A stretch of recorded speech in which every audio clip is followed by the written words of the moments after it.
Woke up one morning out some bomb ass. It's time to pop the trunk. Jalen, we got to give the people. What do we give them now?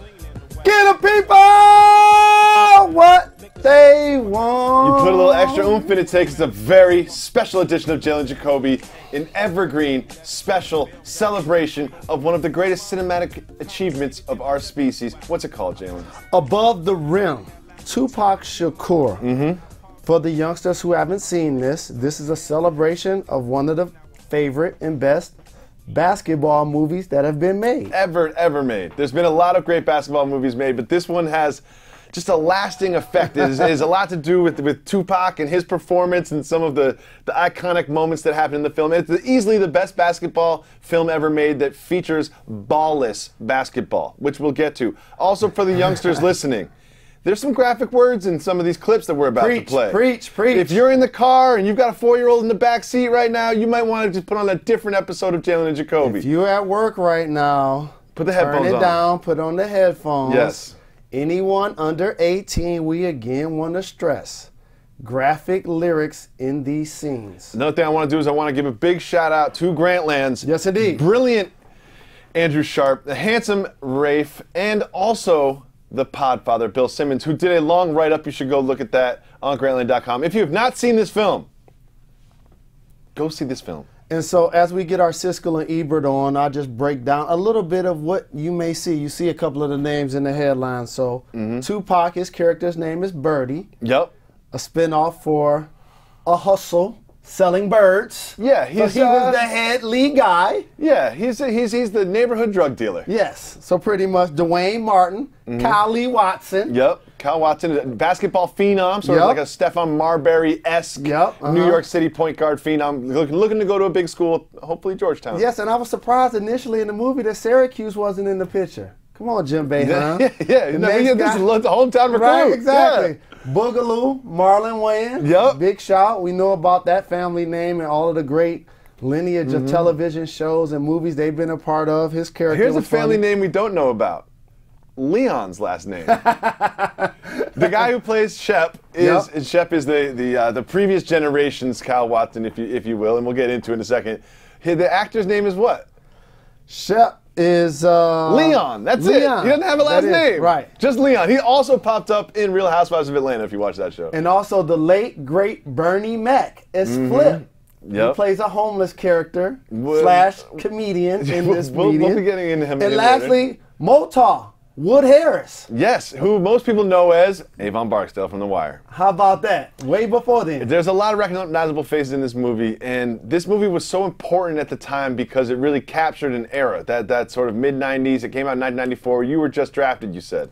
I was. I got drafted in 94, and it helped capture an era where rap music and MCs became mainstream without selling out or crossing over. At that time, EPMD made a song called Keep the Crossover. Like, so it was a weird time where all of a sudden mainstream America, corporations, businesses allowed the Fresh Prince to become Will Smith, Queen Latifah, Ice-T, Ice Cube, Cool J, Common. All of these are accomplished entertainers, actors, producers. Moves like this and people and personalities like Tupac Shakur allowed that to happen. And this is during that sort of like the rise of the dog pound, sort of like death row era, East-West era, 1994, underground backpacker hip-hop. Like, hip-hop's really getting big, and I think this movie sort of really embraced that and built it for that audience. And also, an MC and Tupac Shakur paid his dues. And he started with Digital Underground as a dancer, getting on Same Song, doing the verse with Shock G, Money B, and Clee. And then he dropped his own album, Tupacalypse Now, in 1991. Then Strictly, and we all know about the Machiavelli, and my favorite album is Me Against the World, We Gotta Hang It Right Here. And then the double album after he passed, All Eyes on Me. So while he got a lot done in his short career, let's talk about his movies, because unfortunately, Tupac Shakur died at 25 years old. If he were to stay living, he would probably be known more as an actor than a rapper, because he was such a legitimate actor. Like, he was good. As you'll see in this movie, his performance is excellent. I'm looking at his discography. Now, I told you 5 different albums, okay? Nothing But Trouble in '91, Juice. That was a classic movie for you guys that haven't seen that. Poetic Justice with Janet Jackson. And then Above the Rim. So this was his 4th movie. And he went on to have a couple of more projects that he did after. So really accomplished, really talented. And also when you talked about embodying an era in the NBA, the person who helped take this from like 1994 into the new millennium was the NBA's version of Tupac Shakur, Allen Iverson. Oh, okay. If you look at AI style, how he dressed, how he approached. Where did he go to college? Georgetown. Where did Kyle go to college? He wanted to go to Georgetown. He did, man. He ended up going to Georgetown. Correct. So for anybody that followed AI's career and wanted to parallel not only Tupac Shakur, the multifaceted, talented artist and actor, but also just the swag that all the women wanted to be with him, all of the dudes wanted to be like him. And all this money isn't going to change me. I'm still gonna do this. Correct. So we're gonna get into some of our favorite scenes. We're gonna sort of like commentate against those. Later we'll do a countdown of some fashion moments from Tupac Shakur's Birdie character, and then we just got some random facts at the end that we're gonna love. But right now we're gonna start it off just get yourself in the SWV that get yourself in the time capsule. Sisters with voices. All right. So let's fade down the music and take a look at the first clip from the film. This is the very open of the film that really sets the tone.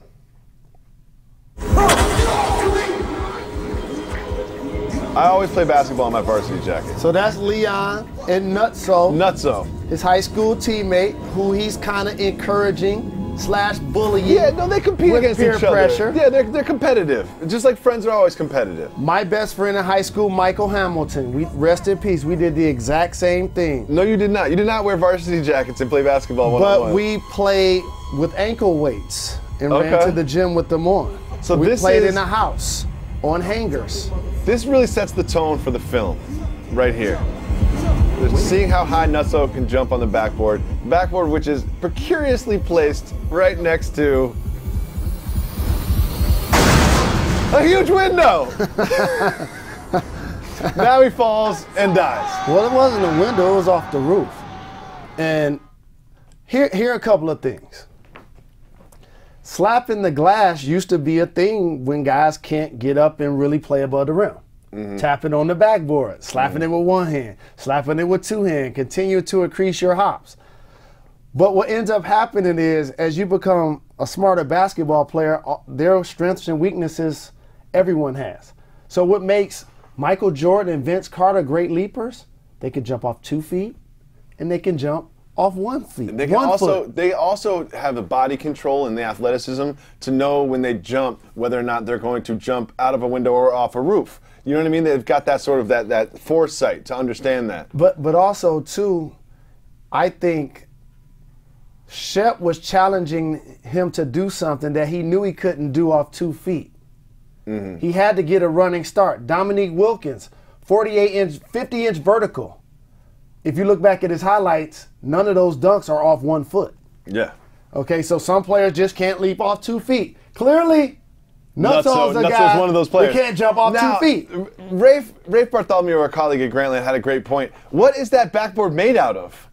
Like, for real, how hard did he slap that thing? But you know, when you're playing on a roof in New York City, I think that's a window he came out of, but they didn't show the glass breaking. The elements of playing outside and weather having to be all-purpose. For those that grew up in the Midwest, East Coast, if you want to play 12 months, there's creative things and places you have to do in order to be able to compete. Rooftops. So this movie, the tone was set by Shep watching his friend from high school pass away based on something they were doing on the basketball court. Shep is haunted by this his entire life. Now, there's another thing that was another great point that our colleagues made was to get the nickname Nutso, what sort of character traits do you think you have to have? Well, you're not thinking straight. Exactly.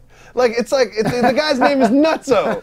Like, he clearly earned that nickname. Yes, yes. You know, and Shep, then we transition to the story of Kyle. And Kyle is a high school phenom in playing basketball, and there is going to be the Uptown Shootout. that is looming over this movie at the end of the summer, and Kyle is being recruited by Birdie to play for the Birdmen. So that's a real thing for any inner city basketball player, whether they're from DC, whether they're from New York, Los Angeles, Detroit, 15, 25, or 35 too. Philadelphia. It's a summer league where it's the guys that made it to the league, which only, if you're lucky, 5 or 10. Yeah. I mean, it's hard to make it to the NBA. It's only 450 jobs. And then you have the guys that probably played high school that were really good, probably went on to play in college. The guys that are in the streets that didn't take care of the academics or not living the type of lifestyle that put them in a position to go to college and play, further their careers, all become a melting pot for summer competitive basketball.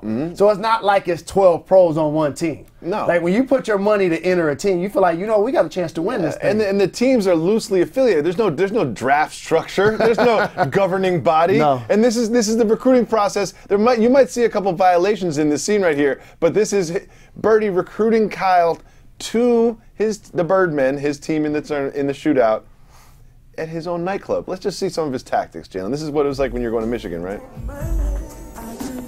Great soundtrack in this film. Okay, she's just dancing there, swaying. Damn, I'd like to get with some of that. Things 17 to 1-year-olds would say. Yep. The lighting is really peculiar in this nightclub, too. A lot of red.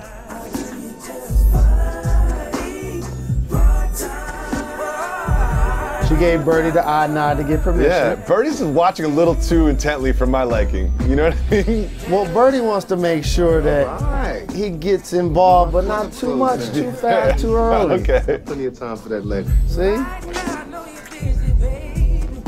All right, take it easy on him, baby. This is his first time.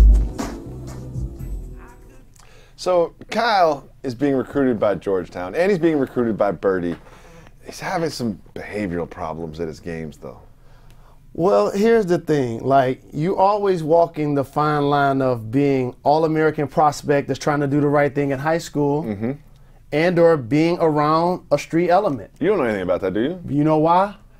I absolutely do. Because you still don't have any money. What separates you from the hood is your money. Yes. Okay? Yes. Not your fame. Okay? When the bills are in your mom's name and you're staying at home, you can't change your surroundings. And so being a talented basketball player does not remove you from that. It was the exact same thing going up to St. Cecilia. It was these type of games. It was the same thing playing at Rudge days. In Detroit, going out there, King George used to run the court. Multiple pros used to play out there. And so this element exists for All-Americans like Kyle Lee Watson. Well, he's under the microscope here, and he doesn't handle it very well. And this is a familiar situation, Jalen. Maybe you have something to say about this clip. Let's take a look at it, team. Uh-oh, he's upset. And that's his mom. This is mom and Shep. The janitor. And what's he? This is what kind of moment is this, Jalen? Hold me back! Now pause it there. Now Hold go back me a couple back! frames. Go back a couple frames. Now see, this is the details of this film that need not be overlooked.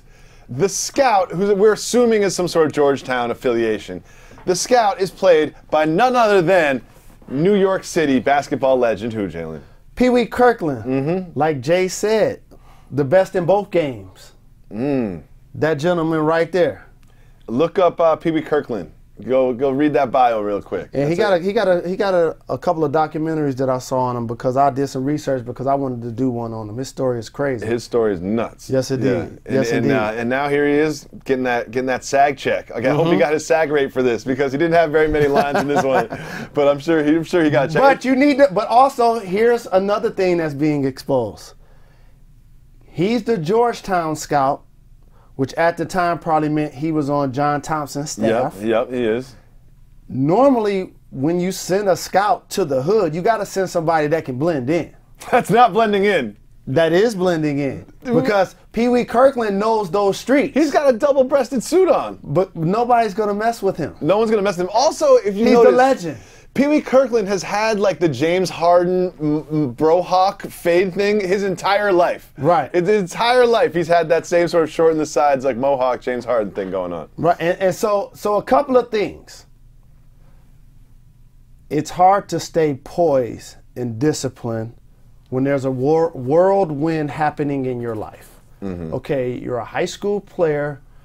Your goal is to play for a school that's not really recruiting What's you yet. the whirlwind, though? No, I'm telling you, you still have to perform in the classroom. See, this is a trek that people underestimate about basketball and football in particular.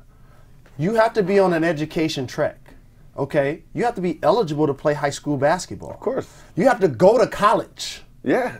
And Okay, you have to maintain your grades throughout. So these are non-negotiables, regardless of your talent. It's not like you have a full-time job on the side, too. You know what I mean? It's like you have to be a student. Going to school is a full-time job. Playing basketball is a full-time job. And also the ego of, there's a janitor, and he got the ear of my mom? Like, what?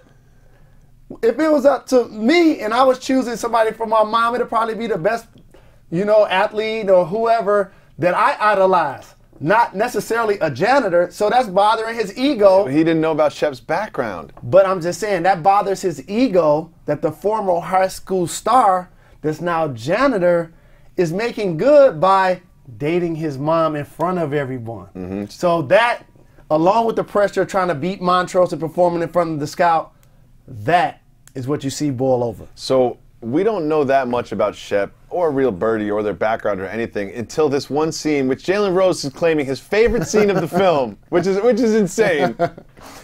The graveyard scene. Just soak this one in for a little bit. The black trench, of course. That's what I was wearing in the summer in New York City. Finally made it back for the old lady's birthday, huh? Oh, they're brothers. How long you been on? Big shout April Walker. Walker wear gear. Why you didn't call me, man? I knew you'd be back. I knew you would. His little Little brother brother enthusiastic to see him. Yeah, but doesn't seem to be reciprocated. Yeah. I mean, shit got bad. One thing that's Real bad. unclear is where Shep went That damn for a couple bodega decades. with Mama Food Like, stamps, where'd he go? motherfuckers be laughing at me. Can you believe that? I mean, they was laughing at me. We had no lights, no electricity, no food. We all wrapped up in our coats in front of the stove in the wintertime. Mama rocking back and forth with that sad-ass look on her face, talking about old Shep, old Shep. Where did he go? She actually believed you was coming back to save us. or Pow, some pow, shit. pow, pow, pow. Oh, the look. The Leon look. It's all right, though. I handle shit. Pac got the $150 on his face. Split-level Yes, he duplex. does. Big screen TV, marble floors. Mom ain't have to work. She seen more money in her life than she ever had. And I did that. I brought that back. With us side by side, together as brothers, can't nothing stop us. Nothing. So, now it feels like he's recruiting his older brother. He see he living bad. He trying to put him on. Brothers. Yeah, Now you but you working know, for me? He it's said, like, "Okay, how you working for me? We be partners." yeah. In what? Crime. Well, he doesn't want to participate in crime. Yeah, yeah, he's a Criminal security guard. activities. Yeah, he's almost a cop. Fuck you think you talking to, man? This ain't nutso. This ain't that dope head on the roof taking orders from you. This ain't your same little brother following behind you trying to go outside. You ain't the motherfucking man no more. I'm the one. Shit has changed. It's a new day, bruh. If you can't clean up your act, suggest you raise the fuck up. Get the hell out of Dodge. So why is this your favorite scene, Jalen? Get caught up. I know you know the lines. Why is this your favorite scene? Because that shows the range of Tupac Shakur as an actor. Yes, it's a really good scene for Tupac's performance. It was. And it shows the dichotomy of where they both are in their lives. So their mom, unfortunately, is dead. They're meeting at her gravesite on her birthday. Yep. Birdie wants to go to pay his respect to his mom. They also just happen to be there at the same exact time of the day. But also, it just so happens that he runs into his brother. Now, that's not the first day Shep got back. Birdie has his ear to the street. He knew he was in town. Yeah. He was anticipating seeing him right then. And so he wanted to let him know before Mom died, while it's criminal activity and we're not condoning that in any way, shape, or form, I put her in a position where she didn't have to live so poorly anymore. Now, I might have just missed it, but I really don't know where Shep went. Like, did he go to the military? Did he go to jail? Did he just, like, move to the Maldives and become a bartender? Like, what was he doing? And that's why, as motivation, Birdie said, Mom was sitting with that sad look on her face, rocking back and forth, saying, "Oh, Shep, oh, Shep." And so he like, I'm about to do this. Yeah.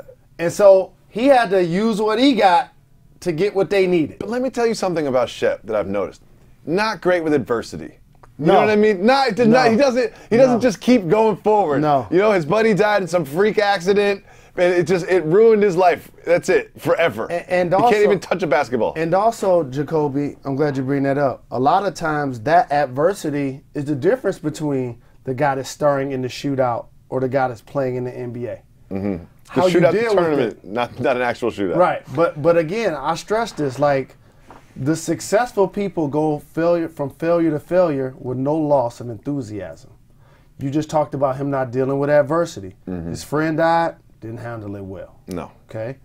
The situation with Kyle, didn't handle it well. No. Situation with Birdie, didn't handle it well. Situation with the waitress, didn't handle it well. Situation with the coach. He's just like, I don't know if Shep's a good guy. Right. Like, I'm not sure he's the greatest guy. The only person he handled the situation better with was Flip. Flip. Yeah, him and Flip are homies. Right, the bum with the bodyguard. Mm-hmm. Now, see, he doesn't handle it well, and he's obviously affected by Nutso, but it manifests itself in the weirdest of ways. Let's have a look. Oh, it's just Shep at a basketball court in the middle of the night, yelling at nobody, pretending to have a basketball. He double dribbled even if he had one. yelling to his friend Nutso in some sort of flashback. Now here's my thing, Jalen. Why doesn't he just bring a ball and do the same thing but with a ball? Because when he and Nutso were doing it, they were also doing it without a ball. No, they had a ball. When he jumped up when to he the jumped, backboard, he didn't have a ball. Yeah, he didn't have a ball. But when they played one-on-one, he had a ball.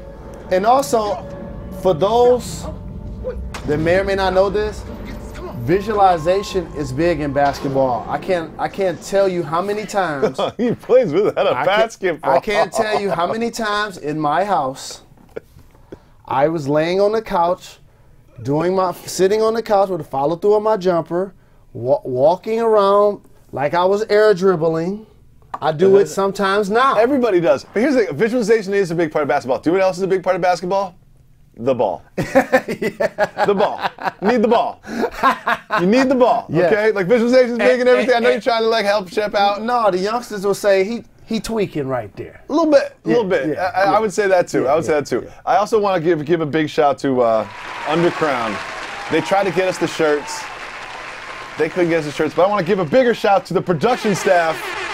Harlan, Carlos, Ryan, and Joe. Yes, indeed. Together, the best of the best. Yeah, just design the shirts. How cold are these? Put them out. Yes, indeed. We're going to start selling these, making some money on this podcast. Yes, indeed. We're going to pop the trunk. So, let's get back to Tupac and Birdie and just him establishing his character as the guy. He's the clear villain of the film, right? But while you're watching the film, you're kind of rooting for him. He's the boss. Okay. Mm-hmm. He's setting the tone on not only what happens in the street, but what's happening in basketball. And at the club. Mm-hmm. That's having your hand in every form of the day. Yeah, and he's there's just something about this performance that's just so magnetic that you don't root against him in the way that you would root against a traditional villain. And there are some things you just happen to pick up. And I think it's a good character, exactly. Yeah. And also because you don't really root for Kyle either because he's not a traditional hero. But he does pick some things up, and this is one of the, I'm going to say, top 100 badass moments in the history of film. This is one of those do not try at home. Yeah, let's take a look. Oh, just spit a razor out of his mouth. It's funny what you do pick up, though. And then puts it back in underneath his tongue. When I saw that, I was flabbergasted. I may or may not have kept the thing on a razor and tried to do it without taking the the little sleeve off. I might have tried to do that once and then decided it was a bad idea. I think that was a sight gag, but it was a good shot. You think it was a sight gag? Yeah, it was a good shot though. People do that in real life. For those that watch this pod, make sure anybody you know affiliated with the pod, whether it's production, directors, actors, actresses, we're doing this to pay homage to the film. Yes. We want to know, did Tupac actually spit the razor out? That's a great question. Somebody listening to this pod knows somebody that worked on the movie that has the answer to that question. I need to know that. Because I can see it. I can see it being real. But he goes, like the noise he makes it seem like that's just weirder. It'd be hard. So let's get to another great performance in this film. Bernie Mac. Flip! Great comedian. Also, a really well-groomed homeless man. Yes. You know what I mean? Like, I shaved this morning, and my face is not as smooth as the homeless guy in the middle of the park in Harlem. He look like me. I'm rocking my summer stash right now. Yeah, he's a really well-groomed homeless man. He's wearing way too much clothing for Harlem in the summer, though. I gotta tell you that. But let's take a look. Let's take a listen to Flip. All right, bet. First basket wins. Loser get crazy hard Spalding written on your ass bumps. Is it a bet? It don't make no difference to me, man. Is it a bet? Don't make no difference. That just means you get up against the wall and they throw the ball at you. Yes. At your butt. Watch it go Vinny Johnson. So I did like his pump fake, though. So he's got a little pump fake. Going between the legs. Here we go. Now. Inside out cross. No blocks. All right, so he's established himself as a decent basketball player at least. This not a great defender. Not a great defender. Yo, you playing a one-on bump, G. This is going down here. Come on. Come back here, boy. Come back here. Start some lights with them yellow eyes. Come back here, Flip. Where you at, Yellow Eyes? Come on, go stop some traffic with them yellow eyes. Fuck you. Again, gets in an argument in the middle of the game. His defense isn't great. Show you and hope you get up. Get up there. I know you like that position. Not great defense. Now I'm a Vinny Johnson on your ass. Vinny Johnson. School. Yeah, I'll show you. Come on, baby. Yeah, you can. Between legs. And then finishes. So that basket's 10 feet. I can't say that for the rest of the baskets in this film. There are other baskets in this film that are less than 10 feet. Oh, so now after that, what happens later is Flip ends up with a little run-in with Birdie. And there's some tension. Yeah, because unfortunately for Flip, initially, Tommy comes to his defense after that situation on the court. You saw Tommy Shepard watching them play, and he didn't appreciate Boogaloo. They were bullying the homeless guy, basically. Yeah. Picking on him. Yes. And so he took up for him then. And so to do a solid for Kylie Watson or to kind of hate on Birdie, he told him the truth about Shep and Birdie being brothers, which they grew apart so far. It was kind of like when I found out that Lisa Ray and the Brat were sisters. Like, I never knew that. I didn't know that until just now. Okay. Huh. So it's one of those moments. So now he's being... Lisa Ray and the Brat are sisters? Correct. Huh. Full sisters? So now he's being confronted about the information he provided that he's old enough to know, but the streets would have hoped that he would have kept it to himself. Yeah, we don't get a lot of origin story on Flip. We don't know what Flip's deal is, but him and Tommy certainly knew each other growing up. Well, yeah, your history kind of gets clouded when you're homeless. Yes, yes. You know, like you don't have a file cabinet of. you don't have records. You don't have scrapbooks of memories. Yes. Let's take a look at this confrontation. You too, Birdie, old picklehead motherfucker. What, nigga? Birdie, no. Oh, look at you. So, it ends up in the middle of the night. Birdie orders the murder of Flip the homeless man. Yes, by Motown. Wood Harris. This was way before The Wire. Yes, but he looks the exact same as he did in The Wire. Somehow, 20 years later, he still looks the exact same. He plays Avon Barksdale in The Wire.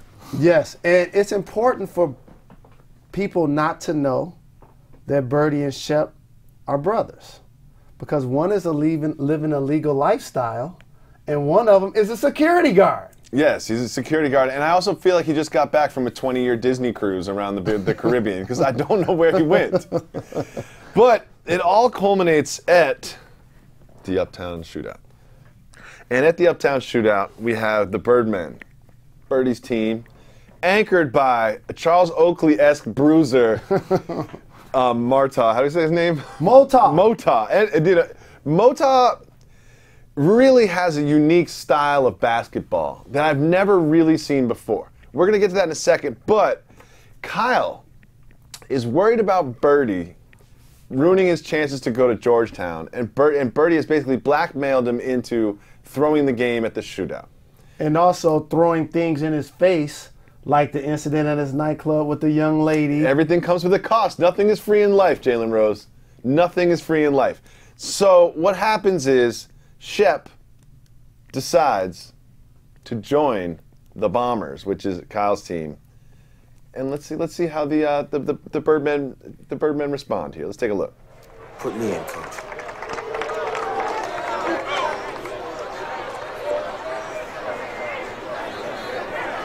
Okay. Now the long john top, right, and the corduroy pants.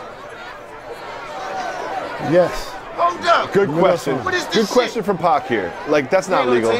He's right there on my original roster. Why is he on the roster? He is Wishful now. thinking. Why is he on the roster? That happens all of the time. You pick up guys in summer sessions. Just writing down names. Michael Jordan, No, I've been Lance that guy on Stevenson, teams. Chris Paul. That's on the roster for 15 games And then show up never, for 2 or 3. yes, it's the championship. So here's the question right here. Pause it for a second. Right here, Shep makes a very curious decision, right? Why not take off the long johns and put on the uniform? Why put the uniform on top of the long johns? He was anticipating falling. Well, So he wanted to have on long pants and long sleeves. fall he did. Roll the tape, Harlan. Boom! Elbow to the face. Okay, elbow to the chest, and this is my favorite. Let's watch that one in slow-mo. Let's watch that one in slow-mo. So here is, if you're only listening to this podcast, we now have Shep dribbling down the lane, rising up for a layup, and he gets completely flipped. He breaks his neck. He gets decapitated, loses his left arm before he lands. He gets undercut, and the problem for Shep is Mota is not only a pretty good street basketball player, because he put in some work in his game. He did. He hit some shots. Hey, but you know what? He putting in work in these streets in this movie. Yes, he is. And another thing is the refs really don't have control of this basketball game. We couldn't show my other favorite scene in the movie when he made sure he told Kyle Lee Watson and Boogaloo in the car that they needed to be soldiers, not clowns. Mm-hmm. So that's the guy dealing with Flip and now dealing with Shep. So Shep's not going to get up and elbow him back. Well, Shep does eventually. He comes back a little bit. He responds in kind. In he responds in kind. But the refs have completely lost control of this game. There's at least 100, 150 flagrant fouls on both sides. How about this? If this game was playing in 2014, it's called off. okay, Someone's probably pressing charges. so now when for the youngsters out there, now you see the older cats do see ball from a different lens. That's how the game was. No, it's not, Jalen. You said Charles Oakley S for a reason. Yeah. Because Charles Oakley S. You've seen Charles Oakley behave that way. He murders a man later in the movie. Okay, like come on. And you don't want no problems with Oak either. No, I don't. Okay. So, and then Shep, he proceeds, even after he's been decapitated, elbowed in the face, elbowed in the chest, put to the ground at least 20 times, he proceeds to put on one of the greatest shooting performances in the history of the sport. And to be from the hood, Mota's in pretty good basketball shape. He really is. Mota's young. Mota's young. He's in good shape. He can bounce back after a night of murder. Let's take a look. Shep, wide open jump shot, wet. From the elbow, 15 foot. Yeah, so then naturally just some pushing after the basket. Yeah, just getting tangled up. Yeah. Playing some Of course, a knee. There you go. Knee to the. Go back. Play that one again. This is an underutilized defensive technique. Like they really, the coaches just abandon these sort of fundamentals. Go back further. This sort of defensive fundamentals you don't see in the game anymore. When the man is faced up against you dribbling, you knee him in the balls, He loses the possession of the basketball, and then you take it with a spin move and get a layup. And that's when there were only 2 officials. Now we have 3. Yeah, that's probably why that was phased out of the game. The need of the ball's defense. Refs just have no control. He not only doesn't want him to lose it, but he doesn't want him to lose it for him.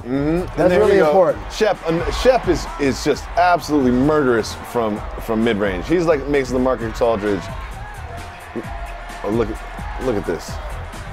That's a pretty good stroke from Leon. Well, he's 16 for 16. He's believable. Yeah, he went 16 for. We went back. The crew went back and did some stats on the film. He went 16 for 16. He went 11 for 11 from jumpers before he even started to diversify his game and go to the rim for layups. And that was a big time dunk by Motar right there. See, my only thing about some of these is that they jump after he shot the ball. Like this one right here. Watch the defense here. He jumps after he shoots the ball. Go back, Harlan. Let's go slow through that. Let's take a look at this. This defense is another underutilized technique. First of all, pause it there. One thing about defense is when one guy is 11 for 11 from the field, you want to double down on the white guy. You know what I mean? Without the basketball. That's where you want to put 2 defenders and leave the guy who's 11 for 11 with the ball wide open. But also as a perimeter player, that's why you get mad at bigs, because they become a double screen instead of a single. The big guy's supposed to show out onto the hot player. He doesn't do it, so his man still has to.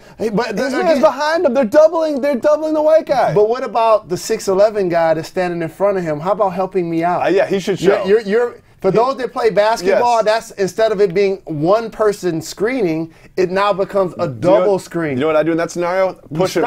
No, I push the guy towards the defender. Right. And so just now push him in the back. This guy actually is trying to hustle, but it becomes fake hustle because he jumps after he shoots go it. Frame by frame through this release here. Or not. Here we go. So look. Okay, he's up. See, he's still trying to hustle to the play. Then the ball is gone. Ball's in the air. Ball's in the air. Ball is now almost in the hoop. And here we go. Contest. Contest defense. He did that for the film session the next day, just so that so the coach he could show the coach that he could test. And I wonder if that BK sign in the back was my OG DC Coleman, BK Diamond. Yep, British Knights. Yeah, they got a lot of promotions. They got Puma. They got Coach. They got Avion, from the outside. Spalding. And they also, we'll talk later about a special sponsor that they have. Evian Spalding, IKEA. Did IKEA even exist back then? Oh, so now he's starting to go to the rim. Finally, they started to contest the shot. Yeah, now he's diversifying his offensive portfolio. That George Gervin 9-foot hoop. I mean, this is just. Oh, look at the right and the left hand. In the water and not get wet. And the left hand, Jalen. See, now Tupac is not keeping his cool as a leader. Yeah, he's not happy. Yeah, he's not keeping his cool as a leader. He's not poised. And pause this for a second. So this is an important part. Okay. Because when you're being pressured, either you have to blow by the pressure to get the defender on their heels, or you got to face the guy and have enough quickness and ball handling to where he's in retreat, not the aggressor.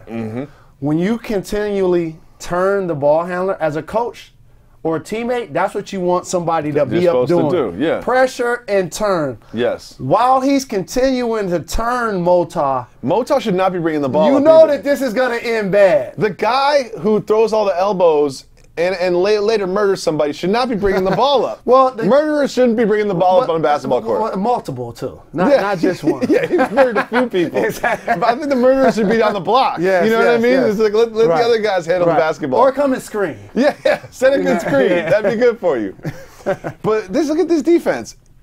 Play it out. This is a pretty good D by Shep. Turn him twice, turn him twice, turn him 3 times. Now, I don't know what the rest of the team is doing there the whole time. So I also have a question about Tupac I wanted to talk to you about, Jalen. This is one of those I had to ask Jalen questions. Pause it real quick. Tupac spends a lot of this movie with like a Philly in his mouth. Now, anyone who smokes a cigar, I don't like cigars. I like them for like 45 seconds, right? But they start to get wet and like sloppy and they taste bad. Like, why is he sucking on a cigar for so long? The same reason Red Auerbach did. Run the tape. Okay. This is good D. That's not a foul in street ball. Yeah. Remember, you can hand check.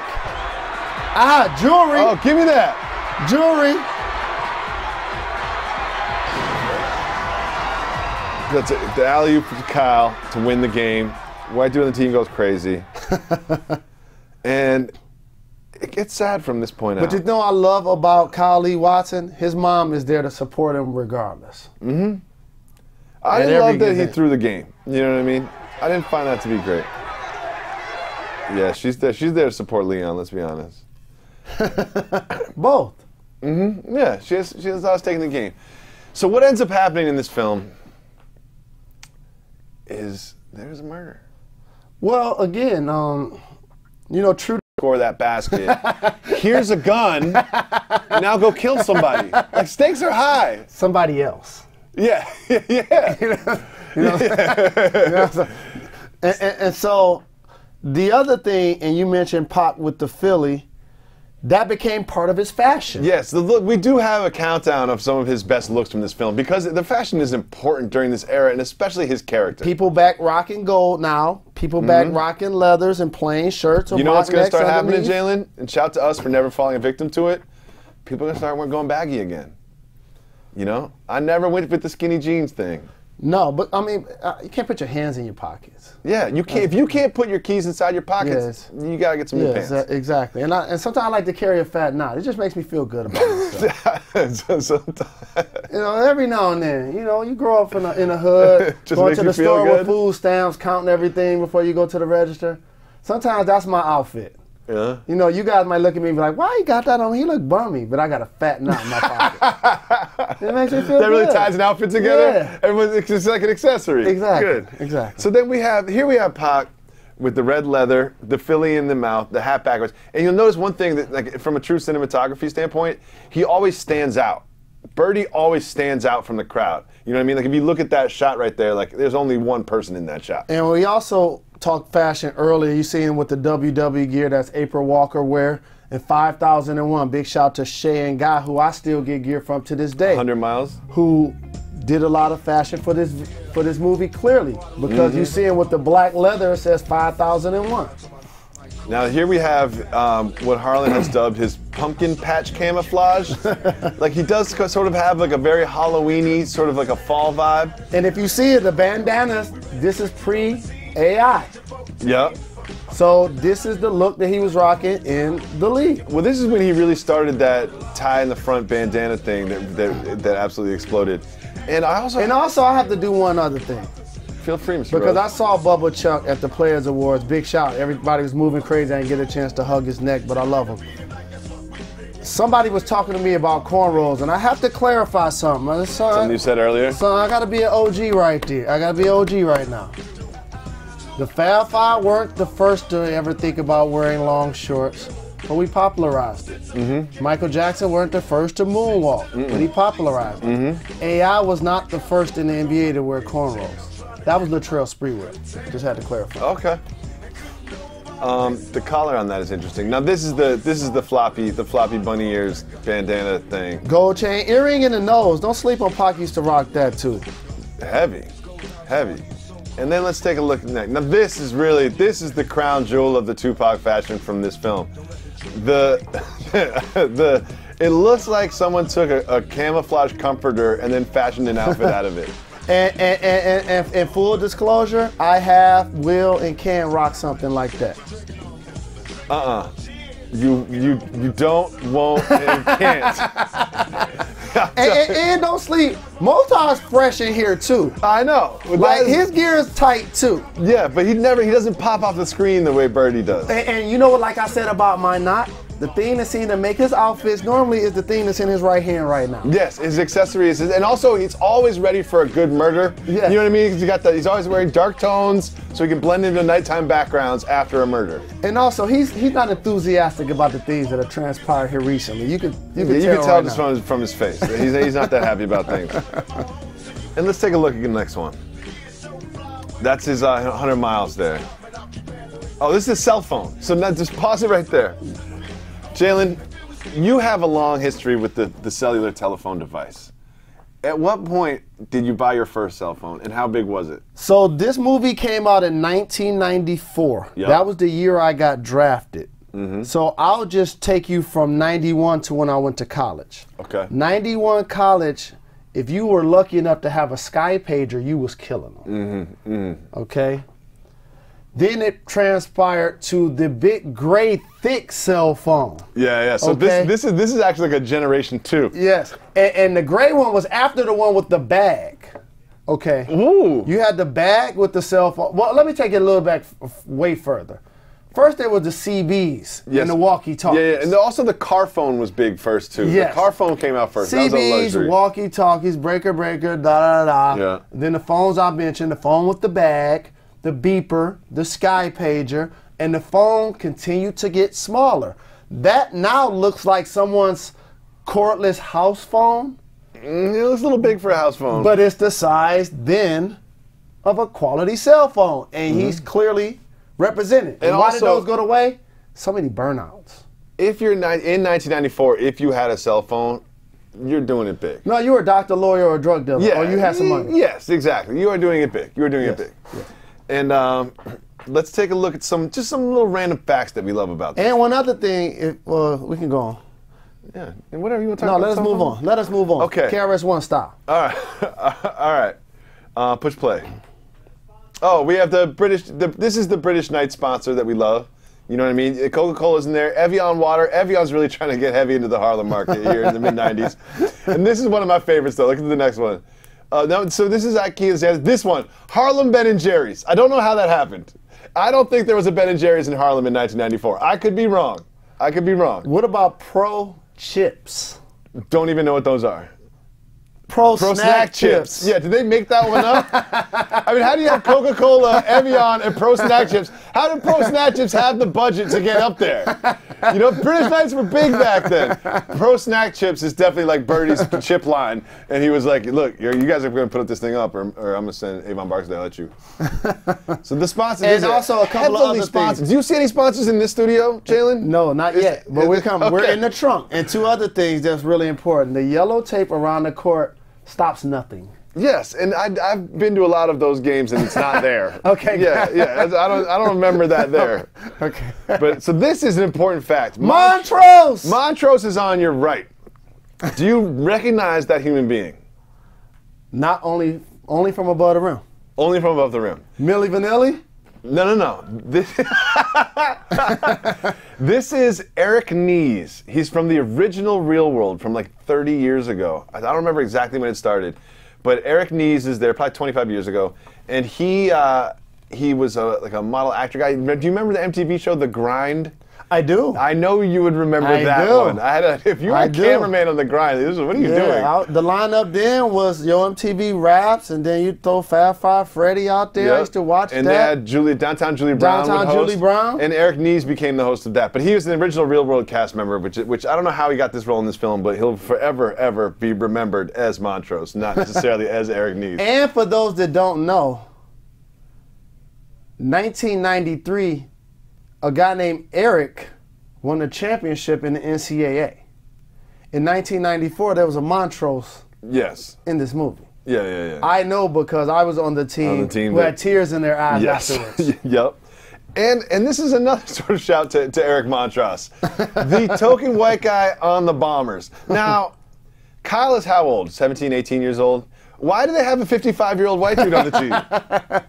Like, what is this guy doing here? Well, Why are they double teaming him? Yeah, well, you see, I'm going to tell you what they had him doing. You see those Gatorades at the top of the locker? Someone's got to reach those? No, he brought those. Okay. He bought and brought. And not a single possession did he ever do anything worthwhile on the basketball court. No. He really did not. His important contribution is happening right then. I don't know why they doubled him so much. And while fashion is so important in this movie, none was better than Boogaloo, played by Marlon Wayans, during this scene. How you doing, How you doing, baby? You my man in the whole nine, but you look like a 14-karat Urkel.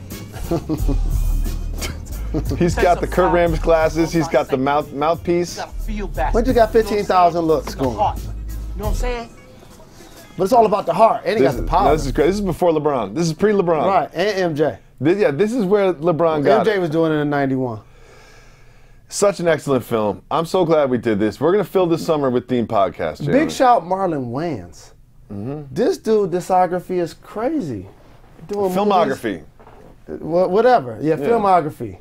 It's insane. Yes. This was 20 If your years last ago. name is Wayans, you've been in at least 145 films. Right? Yeah. Good for them. Big Shout shout. to them. So here's a couple things we're not going to cover on this podcast that we probably want. I said discography earlier, and it was filmography. Yeah, I didn't want to say anything. Yeah. Sometimes I let it slide. Well, you know they was like, last time you shot won the the- championship on Raleigh too. I know that. yeah, it's just like let me pop the trunk here, man. This is what we're doing. The Above the Rim special concluded. And I tried to throw that like 50 Cent throughout the first pitch. Let me do it again. Here's the thing: we're not talking about Meek Mill and Drake. They haven't. Big shout, Curtis. Meek Mill and Drake, they've been going back and forth a little bit. I love back and forth, beefs on wax or whatever you have. Putting it on wax! Thus far, it's been pretty mediocre from a musical standpoint, but I don't think it's over, and I look forward to seeing more. So, we talked about this, and this is what makes our union great because Charged Up is fire. Okay, like, I got holes in my chest when I heard that song. But that's how I felt about it. I'm charged up. That again, but to your point, Jalen, I am charged up. some of my favorite diss records, 100 Miles and Running, No Vaseline, All have drum lines and bass lines in the beat. Ether, The Bridge is Over. It's not on that level. I like Back to Back, and I like. I thought that Meek yesterday he put out Back to Back was a freestyle. He put out "Wanna Know" last night, and the internet sort of like collectively sort of rejected it. But I thought it was pretty good. But this is what happened. See, it's almost impossible to go against what everyone likes. Okay, you just got to come out and like just have straight fire flame that everybody like, ugh, and they have no choice and suffocate everyone. And so I remember, and also I kind of wanted him to wait a little bit. And I know people was like, oh, when is he coming with it? It was a week, it took too long. I remember when Takeover came out by Jay-Z. And Nas took his time. That was like months. People was waiting on him to come. Then he dropped Ether. Okay. I remember when 100 Miles and Running came out. But let me tell you something. Right after Ether, Jay took like 2 days and came out with Super Ugly. But everyone forgets Super Ugly. Like when they do like those DJs do like the beef mix or whatever, they don't even put Super Ugly on there. He didn't wait long enough. 100 Miles and Running, NWA bodied Cube. And it was just like Nas said about Bridge is Over. He's like, I'm from Queens and I love that record. Of course. It was crazy by KRS-One. I was the biggest Cube fan ever. Okay, I loved the 100 Miles and Running record. And so people was teasing me that he never responded. And so I remember Death Certificate came out. We listening to the whole album. Waiting for it. Halfway through it, people pointing at me, your boy saw, he ain't diss him. And then boom. So I would say, especially for the underdog, Meek in this case, just take your time.